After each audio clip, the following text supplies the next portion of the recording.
Kenapa rezeki itu jadi seret? Walau anna ahlal qura amanu. Seandainya penduduk negeri itu amanu, beriman.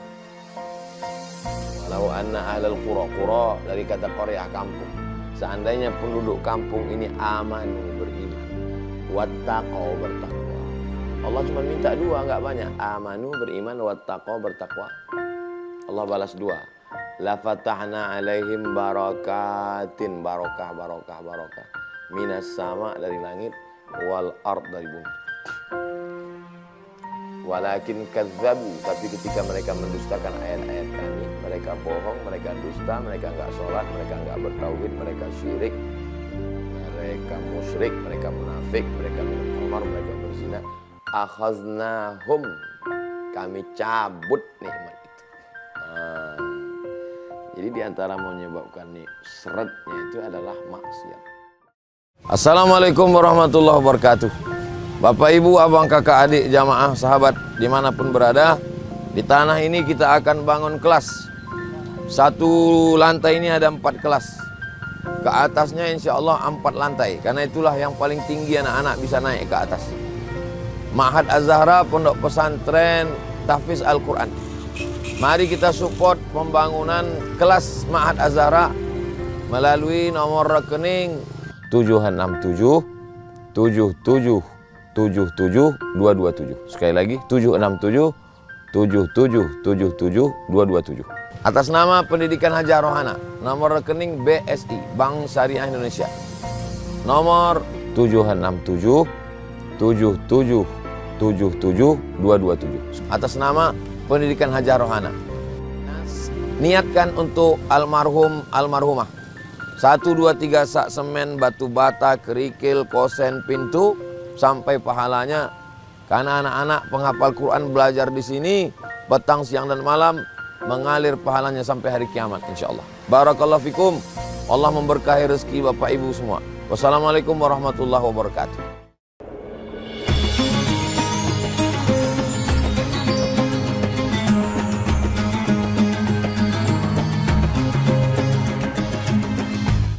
Bismillahirrahmanirrahim. Assalamualaikum warahmatullahi wabarakatuh. Alhamdulillah. Allahumma salli ala Sayyidina Muhammad wa ala ali Sayyidina Muhammad. Allahumma faqihna fid din, dalamkan ilmu agama kami ya Allah. Wa'allimna ta'wil, ajarkan kami pemahaman Islam yang benar. Warzuqna fahmal mursalin, berikan kami pemahaman seperti yang pernah Kau berikan kepada para nabi, wali-walimu, orang-orang yang soleh. Waftah lana futuhal arifin, bukakan pintu hati kami sebagaimana Engkau bukakan untuk orang-orang yang baik. Bang Alvin Firdaus beserta seluruh tim yang ada di Pontianak, tim yang ada di Riau, Bapak, Ibu, Abang, Kakak, Adik, Sahabat Hijrah bersama Ustadz Abdul Somad yang dimuliakan Allah Subhanahu wa taala. Tema kita pada pertemuan ini sebab rezeki seret.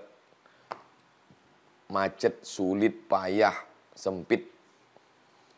Pertemuan sebelumnya kita sudah bahas itu rezeki, bahwa rezeki tidak hanya harta, tidak hanya duit, tapi juga semua kebaikan adalah rezeki. Jadi yang masuk di sini, kenapa kebaikan-kebaikan itu sulit mampir ke kita? Apa penyebabnya?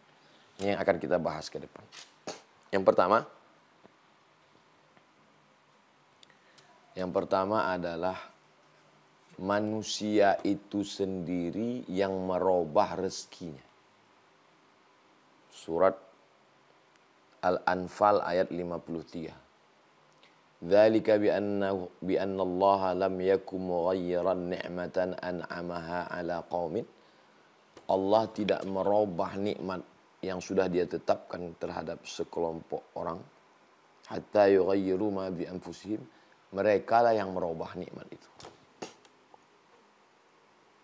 Sudah ditetapkan Allah untuk si hamba itu 300 ml.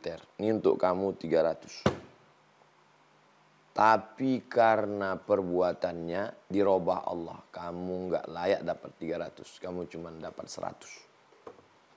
Dicabut Allah. Kenapa? Karena perbuatan manusia. Dzalika bi anna Allah lam yakum mughayyiran ni'matan an'amaha 'ala qaumin hatta yughayyiru ma bi anfusihim. Mereka sendiri yang merubah nikmat Allah Subhanahu wa taala. Jadi jangan katakan Allah kejam, Allah tega, Ya kita sendiri yang membuat nikmat Allah itu menjadi berubah berkurang. Karena perbuatan kita tidak sesuai dengan perintah Allah Subhanahu wa taala. Sama seperti dosen ngomong gini. Insya Allah lokal ini nggak ada yang nilai B. Insya Allah lokal ini nggak ada nilai C. Saya janji nggak ada C. Dengan syarat datang sebelum saya duduk tepat waktu, makalah setiap presentasi siap, nggak ada alasan mesin fotokopi rusak, tiba-tiba file kena virus, tiba-tiba mati lampu, fotokopi, ada aja alasan. Kalau terjadi seperti ini, awas. Tiba-tiba pas keluar nilai C. Terus komplain mahasiswa. Dulu Bapak pertemuan pertama katanya nggak ada yang nilai C, AB, A plus, A minus, B. Sekarang kok ada yang C? Coba kamu pikir lagi. Siapa yang membuat nilai ini C? Ya Bapak. Iya, memang Bapak yang ngasih nilai C. Tapi kenapa nilai itu jadi C? Datang lambat. Presentasi disuruh buat PowerPoint, nggak ada. Diminta makalah, nggak ada. Katanya sibuk, organisasi, rapat, unjuk rasa. Jadi lam yaku mughayyiran ni'matan an'amaha ala qaumin. Allah tidak merubah. Hatta yughayyiru ma bi anfusihim, mereka sendiri yang merubah karena perbuatan-perbuatan mereka itu. Ini yang pertama. Yang kedua, kenapa nikmat itu dicabut Allah Subhanahu wa taala? Karena kurangnya rasa tawakal. Enggak ada lagi tawakal dalam hati manusia ini.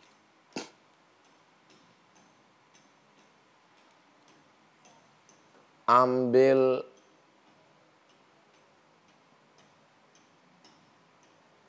timba, beli tali untuk mengambil air. Gimana supaya air dapat? Digali sumur. Setelah digali ternyata airnya di bawah. Kalau begitu mesti diambil pakai timba. Timbanya nggak sampai, mesti pakai tali. Itu namanya ikhtiar. Tapi jangan lupa, kalau tidak ada tawakal, galinya sudah, timbanya sudah, talinya sudah, tawakalnya nggak ada, kering itu sumur. Tapi kalau sudah digali, dibeli timba, dibeli tali, tetap juga masih susah ngambilnya karena nggak bertenaga. Nggak ada yang sulit bagi Allah. Bertawakal, tidur, besok pagi ngelihat airnya sudah naik. Kenapa? Hujan lebat. Naik sama-sama timbanya sekali ke atas. Tinggal ceduk aja. Nah itu, jadi begitulah gambaran tawakal. Jadi bukan tawakal itu artinya kok ya udahlah baring-baring aja di rumah, nggak ada usaha, nggak ada ikhtiar. Itu bukan tawakal namanya. Ada sahabat Nabi datang ke Masjid Nabawi. Dia nanya ke Nabi, ya Rasulullah, itu hewan tunggangan saya, kuda, unta, bighal, keledai. Aqiluha wa atawakkal am utliquha wa atawakkal. Saya ikat dulu ke tiang korma, lalu saya bertawakal, atau saya lepaskan aja, saya tawakal. Sebetulnya pertanyaan ini nggak perlu ditanyakan ke Nabi. Tapi orang ini mau tahu gimana cara berpikir dalam Islam tentang tawakal ini. Apakah tawakal itu tanpa ikhtiar? Atau tawakal setelah ikhtiar? Nah itu sebenarnya pertanyaannya. Lalu apa jawab Nabi? Iqilha wa tawakkal. Ikatkan dulu, setelah itu baru tawakal. Inilah dalil Ahlus Sunnah wal Jamaah. Berusaha, berikhtiar, al-kasbu, menggerakkan semua potensi yang ada dalam diri, setelah itu baru serahkan pada Allah. Wa ufawwidhu amri ilallah, saya bertawakal kepada Allah. Kalau betul-betul tawakal gimana? Lau tawakkaltum 'alallah haqqa tawakkuli. Kalau kamu benar-benar bertawakal kepada Allah sebenar-benar hakikat tawakal, la razaqakum kama ruziqat tayr. Kamu akan diberi rezeki seperti seekor burung dapat rezeki. Bagaimana seekor burung dapat rezeki? Taghdu khimasan. Waktu terbang dari sarangnya perutnya kosong. Wa taruhu witanan. Pulang ke sarang perut dalam keadaan penuh. Coba perhatikan acara flora dan fauna. Dulu di TVRI ada. Sekarang ada satu channel khusus saya suka ini. Channel yang cerita tentang binatang, hewan aja. Discovery. Suka. Itu orang nyuting itu berbulan-bulan itu untuk dapatkan momen-momen yang ajaib itu. Setelah mereka masuk hutan, keluar hutan, kena hujan, digigit harimau. Barulah dapat video itu, baru kita nikmati nonton. Maka saya suka melihat kehidupan hewan itu. Sarang burung di atas kayu tualang tinggi. Makanan hewannya ada di dalam laut. Terbang ini burung, masuk ke dalam laut. Dia terbang di awan. Makanannya dalam air. Bisa dapat. Jadi Nabi sudah memberikan gambaran itu 14 abad yang lalu. Tapi kalau hadis ini dipahami secara apatis, orang tidak akan mau berusaha. Kalau ditanya, kenapa kamu nggak berusaha? Kalau kamu benar-benar bertawakal, kamu akan dapat rezeki seperti burung. Makanannya pasti tetap ada. Tapi kalau memahaminya secara pemahaman Ahlus Sunnah wal Jamaah, bagaimana sifat burung? Dia terbang dulu dari sarangnya, terbang. Gunakan potensi kepak sayap.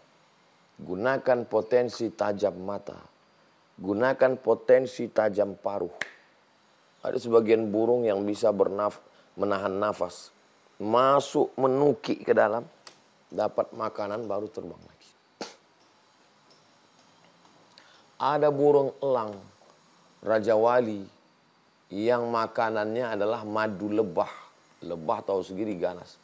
Dia terkam itu sarang lebah, dia kepakkan terbang lebah, baru dia ambil. Dari sejak zaman Nabi Adam sampai Adam Smith, yang namanya burung, itu nyari makannya itu cuman pakai kepak sayap dengan paruh. Belum pernah ada nyari makan pakai handphone nipu orang. Belum pernah ada nyari makan pakai nomor, pakai akun fake account untuk bohongin, enggak ada. Dengan dua potensi saja yang diberikan Allah, kepak sayap dengan paruh, biasa dia dapat. Lalu kenapa kita tidak berusaha? Jadi kenapa rezeki itu diambil Allah? Karena kurangnya tawakal. Apa beda orang bertawakal dengan tidak bertawakal? Kalau orang bertawakal, setelah dapat rezeki, dia akan bilang, rezeki ini dari Allah. Kalau orang tidak bertawakal, setelah dapat, dia bilang, innama utituhu ala ilmin indi. Seperti ucapan Qarun. Saya dapat ini kan karena otak saya, karena manajemen saya, karena kemampuan saya. Innama utituhu ala ilmin indi. Egonya besar. Itu kalau pas lagi untung. Bagaimana kalau pas lagi buntung? Orang bertawakal, dia akan mengatakan rencana Allah lebih indah. Ini rencana saya belum diterima Allah, tapi Allah punya rencana lebih indah untuk saya. Dia tunda supaya saya lebih siap aja. Selalu husnuzon. Orang yang tidak bertawakal, menyalahkan ini, nyalahkan ini, lama-lama nyalahkan diri, stres, depresi, anxiety, mati. Nah, jadi pentingnya bertawakal. Yang ketiga, kenapa rezeki itu jadi seret? Walau anna ahlal qura amanu. Seandainya penduduk negeri itu amanu, beriman. Walau anna ahlal qura dari kata qaryah, kampung. Seandainya penduduk kampung ini amanu, beriman. Wattaqau, bertakwa. Allah cuma minta dua, enggak banyak. Amanu, beriman, wattaqau, bertakwa. Allah balas dua. La fatahna alaihim barakatin, barokah. minas sama dari langit, wal ard dari bumi. Walakin kadzabu, tapi ketika mereka mendustakan ayat-ayat kami, mereka bohong, mereka dusta, mereka enggak sholat, mereka enggak bertauhid, mereka syirik, mereka musyrik, mereka munafik, mereka minum khamar, mereka berzina. Akhaznahum, kami cabut nikmat itu. Jadi diantara menyebabkan seretnya itu adalah maksiat. Maksiat ini yang menyebabkan dia tidak mau. Rezeki itu datangnya dari mana? Dari Allah. Makanya masalah rezeki ini kunci satu-satunya kunci masalah rezeki ini adalah tauhid. Kalau orang bertauhid, pas lagi melambung tidak sombong, pas lagi jatuh tidak murung. Kenapa? Karena dasarnya tauhid. Ini dari Allah semua. Ini punya siapa, Pak? Ini titipan dari Allah. Ini rumah, ini titipan dari Allah. Ini mobil, ini dari Allah. Kalau gitu disedekahkan ya, Pak? Ya, kalau gitu cuma ngomongnya aja dari Allah. Kalau memang dari Allah, ya keluarkanlah hak-hak Allah. 2,5% zakat, infak wakaf sodakohnya. Kadang nggak sesuai juga. Gak sesuai antara ucapan dengan perbuatan. Lain di mulut, lain di tangan. Nah, maka di antaranya kenapa rezeki itu macet? Ya karena yang memberi rezeki itu dikhianati. Ketika Nabi Ibrahim alaihissalam naik ke atas kudanya mau kembali dari kota Makkah ke Palestina. Yang tinggal di kota Makkah ini adalah anaknya yang masih bayi namanya Ismail, dijaga oleh ibunya bernama Hajar. Lalu kemudian Hajar memegang ujung jubah Ibrahim. Lalu Hajar bertanya, Allahu amaraka bihadza? Apakah Allah yang menyuruh engkau meninggalkan kami di sini di tanah bukit panas kering kerontang nggak ada apa-apa ini? Allah yang nyuruh. Nabi Ibrahim menjawab dengan satu kata. Nabi Ibrahim nggak ada mengatakan sabar ya ini perintah Allah, nggak. Dia cuma mengatakan na'am. Ya. Terus apa kata Hajar? Idzan lan yudayyi'ana. 4 kata. Idzan, jadi kalau begitu, lan tidak akan, yudayyi'ana, dia tidak akan menyia-nyiakan kami. Hai Ibrahim, silakan engkau pergi, karena yang meninggalkan kami ini adalah pencari rezeki. Kamu kan pencari rezeki. Sedangkan yang menemani kami di sini adalah sang pemberi rezeki. Kira-kira kalau suruh pilih, mau bersama pencari atau pemberi? Ya tentu aja kita yang berakal sehat, kita mau bersama pemberi. Ngapain sama pencari? Pencari belum tentu dapat. Mau bersama pemberi kerja atau pencari kerja? Pencari kerja masih ngelamar, bisa dapat, bisa tidak. Pemberi kerja, dia yang punya kerja, dia yang nyuruh orang kerja, dia yang menggaji orang. Yang meninggalkan kami di sini ini pencari. Silakan pergi pencari. Yang bersama kami di sini adalah pemberi, Allah Subhanahu wa taala. Idzan lan yudayyi'ana. Kalau begitu dia tidak akan menyia-nyiakan kami. Jadi kuncinya adalah iman, takwa. Percaya Allah ada, percaya malaikat ada, percaya kitab ada, percaya rasul ada, percaya hari kiamat ada, percaya ada takdir baik, takdir buruk. Sudah percaya? Percaya. Kalau sudah percaya ada efeknya. Kalau sudah percaya sama Allah, tidak zina, tidak pacaran, tidak riba, tidak ghibah, tidak namimah, tidak khamar, tidak sabu-sabu. Terus bagaimana kalau orang percaya sama Allah, mabuk-mabuk juga? Bisa jadi munafik, bisa jadi kafir. Kamu munafik itu, wa idza laqul ladzina amanu qalu amanna. Kalau ketemu sama orang beriman, kami beriman. Wa idza khalau ila syayatinihim qalu inna ma'akum innama nahnu mustahzi'un. Kalau ketemu sama orang kafir, ya kita satu geng. Terus? Satu geng sama kafir apa sama beriman? Ya sama kafir. Kemarin ngapain sama orang beriman? Innama nahnu mustahzi'un. Kami ngejek-ngejek mereka aja. Main-main aja. Munafik. Nauzubillah. Jadi coba seimbangkan antara iman, keyakinan, kepercayaan, akidah. Lalu efeknya pada perbuatan. Perbuatannya itu adalah amal soleh, ketakwaan kepada Allah Subhanahu wa ta'ala. Berikutnya yang keempat, kenapa seret, macet, ribet, jelimet, susah.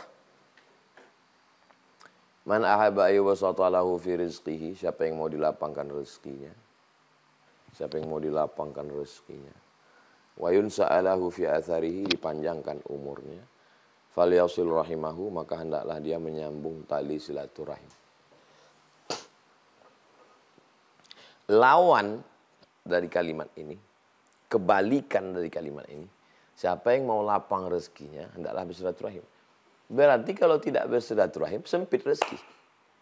Kalau mau lapang, silaturahim. Kalau rezeki mau lapang, silaturahim. Kalau putus silaturahim, rezeki sempit. Kalau mau lapang, rapatkan silaturahim. Nah, jadi kalau mau lapang rezeki, rapatkan silaturahim. Kalau bisa makan jangan sendiri.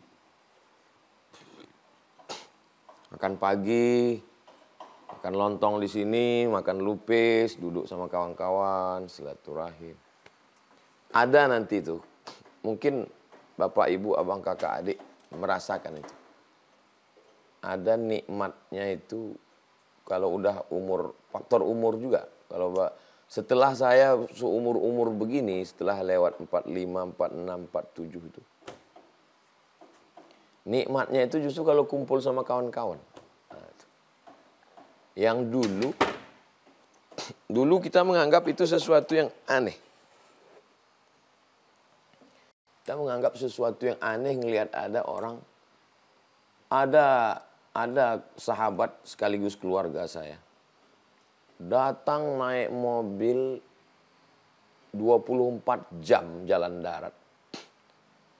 Jalan darat datang hanya untuk duduk ngobrol, bakar ikan, pakai kecap, sambal, ketawa-ketawa, makan, foto-foto, pulang. Ini saya waktu itu aneh, apa ini? Ada acara apa bang? Ya nggak ada. Datang aja. Terus ya kita makan ikan, ketawa-ketawa, habis itu pulang. Dalam hati saya, aneh kayak nggak ada kerjaan aja.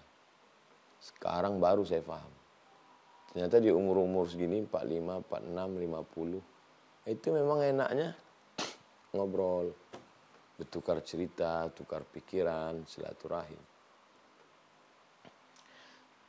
Terus yang diobrolin kalau ketika sedang ngumpul itu apa? Jadi manusia ini terbagi pada 3 level. Level VVIP, level VIP, level kelas ekonomi paling bawah. Orang yang paling atas, paling tinggi, kalau dia ngumpul, kongko-kongko, itu yang diobrolin, yang dibicarakan itu adalah ide-ide. Ide-ide ke depan. Jadi kalau saya duduk sama Ustadz Salim Afidlah, beliau tuh ngobrol cerita gimana supaya dakwah ini sampai ke Merapi Merbabu, gimana cara buat pondok gratis, gimana cara menangani dakwah di pedalaman, binaan sekian puluh dusun. Terus setelah dia bicara turun ke bawah, dia naik ke atas. Gimana dakwah ini bisa sampai ke Eropa. Jadi bicara itu ide. Kalau ketemu Ustadz Lukman Pontianak, gimana supaya 600.000 anak yatim, 600.000 penghafal Quran bisa makan gratis. Yang dibicarakan itu ide. Ketemu Habib Muhammad bin Anis gitu juga. Gimana supaya Arema, gimana supaya pemain basket ini bisa ngaji. Jadi yang dibicarakan itu ide. Orang langit itu ngomongnya ide. Nah, Orang yang level pertengahan itu selalu membicarakan peristiwa.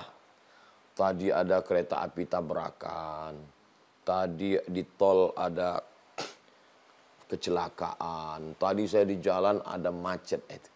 Jadi agak ke bawah. Nauzubillah, nauzubillah, nauzubillahnya lagi. Yang paling bawah ini level paling bawah. Level ekonomi itu kalau ketemu yang diobrolin itu bukan ide, bukan peristiwa, tapi yang diobrolin itu orang. Si Anu gini loh, si Anu gini loh, si Anu gini loh, si Anu gini loh. Setelah habis pembahasan, baru lebih detail lagi. Si Anu itu anaknya begini loh, mantunya gini loh, ini loh, detail.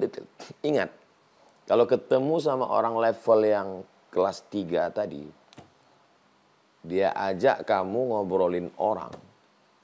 Ketika kamu nggak ada, kamulah yang akan menjadi bahasan obrolan dia.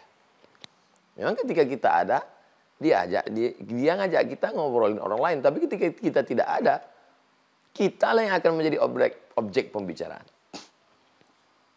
Jadi jangan juga maksud saya ini, jangan juga ini menjadi pembenaran untuk tadi acaranya apa?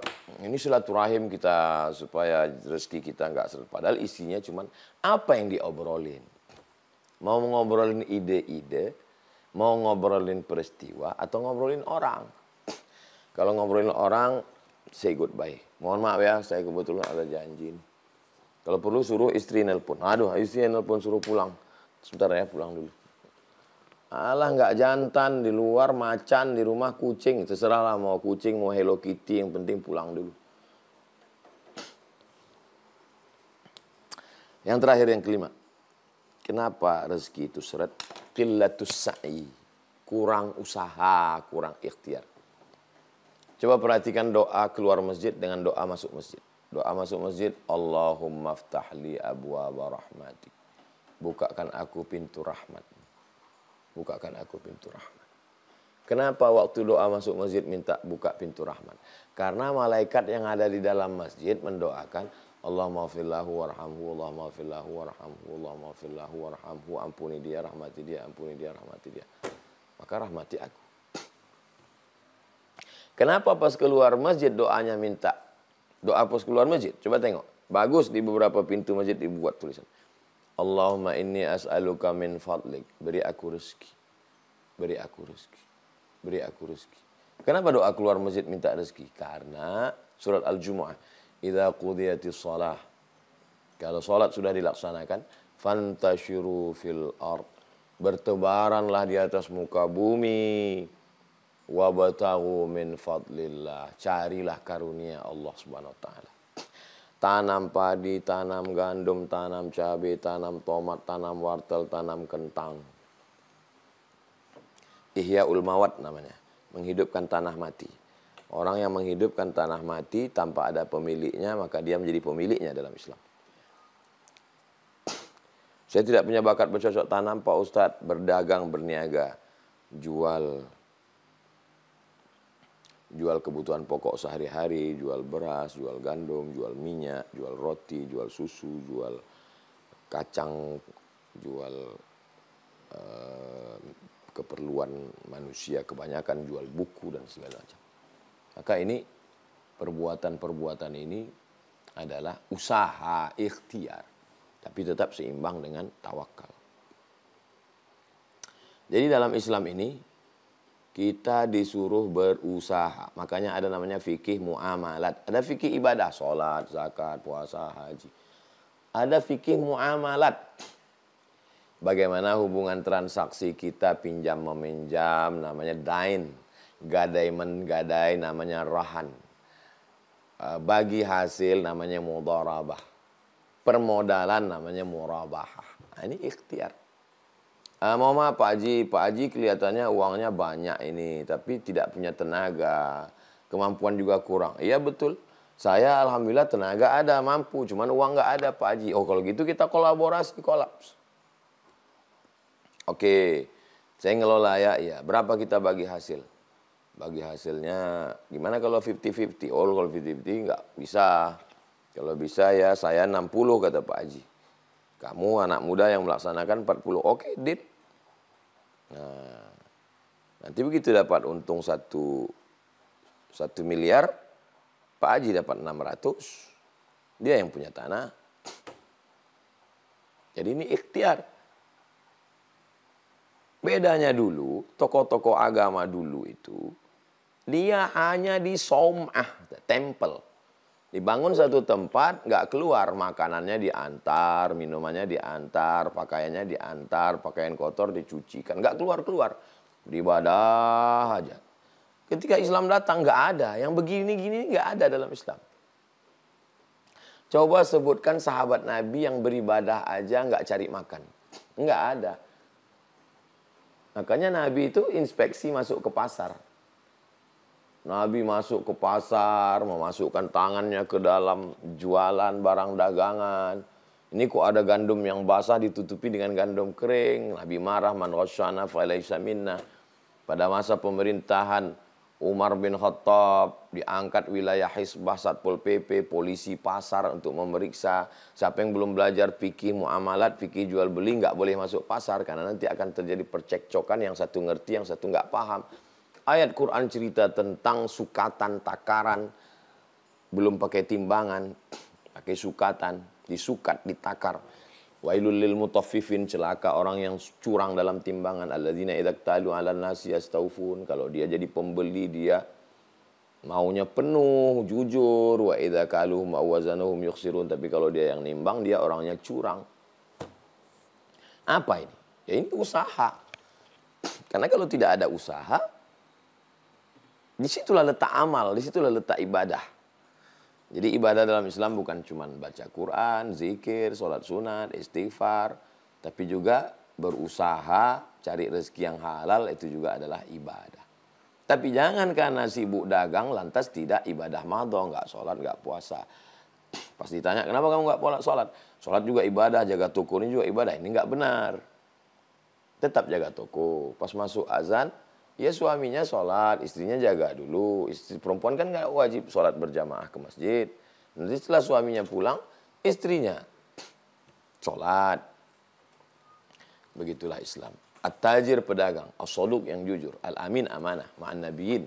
Kalau dia mati, dia akan bersama dengan para nabi, was-siddiqin, orang yang benar, was-syuhada, mati syahid, was-salihin, dan orang-orang yang soleh. Mudah-mudahan kita termasuk orang yang dilapangkan Allah rezekinya karena sudah mengamalkan tuntunan dari Allah, dari Rasulullah SAW.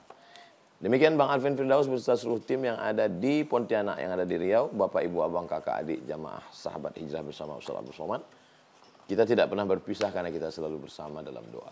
Subhanakallahumma wabihamdika asyhadu an la ilaha illa anta astaghfiruka wa atubu ilaik. Wassalamualaikum warahmatullahi wabarakatuh.